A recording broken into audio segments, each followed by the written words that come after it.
Добрый день. Я заведующий терапевтическим отделением, врач-терапевт городской поликлиники номер 44 Попов Михаил Анатольевич.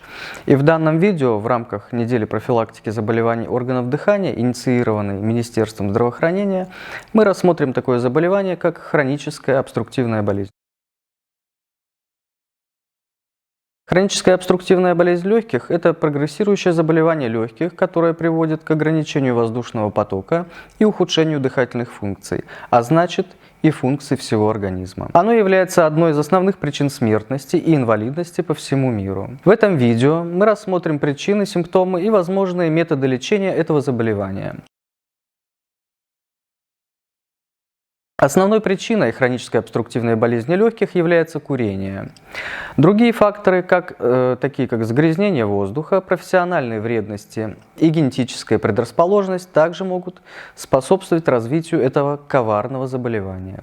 Постоянное вдыхание вредных веществ вызывает воспаление в дыхательных путях и повреждение легочной ткани, что приводит к своеобразному сужению или по-научному обструкции воздушных путей легких, а именно крупных, средних и мелких бронхов.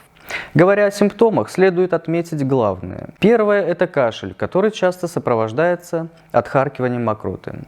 Вторым симптомом является одышка и ухудшение общего состояния человека. В начальной стадии заболевания симптомы могут быть мягкими и незаметными, однако с течением времени они становятся все более выраженными и мешают нормальной жизни пациента. Основные лечебные инструменты, известные на сегодняшний день, это изменение образа жизни, лекарства и профилактика осложнений. В этом видео мы не будем называть определенные препараты и действующие вещества. Их вам назначит врач на приеме, детально собрав анамнез и проведя осмотр. На данном этапе развития медицинской науки заболевание является неизлечимым, но его прогрессию можно замедлить и смягчить симптомы. Важным аспектом лечения является прекращение курения и избегание контакта с вредными веществами. Также назначаются и лекарства для расширения бронхов и улучшения дыхательной функции. Эти лекарства петербуржцы, хотел бы напомнить, могут получать бесплатно, при этом недуги. Физические упражнения и регулярные дыхательные упражнения могут помочь укрепить мышцы дыхания и улучшить общую физическую активность пациента. В некоторых случаях может потребоваться кислородотерапия или, как крайняя мера, хирургическое вмешательство.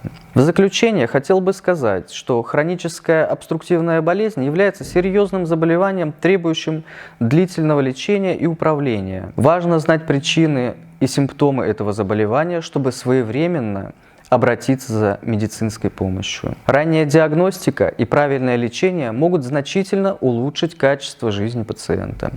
Если у вас возникают подозрения на хроническую обструктивную болезнь легких, обратитесь к врачу для получения профессиональной консультации и рекомендаций по лечению. Уважаемые пациенты, дабы не пропустить данную патологию, мы приглашаем вас на прохождение диспансеризации, в рамках которой мы сможем выявить патологию на ранней стадии и предупредить ее развитие. Будьте здоровы!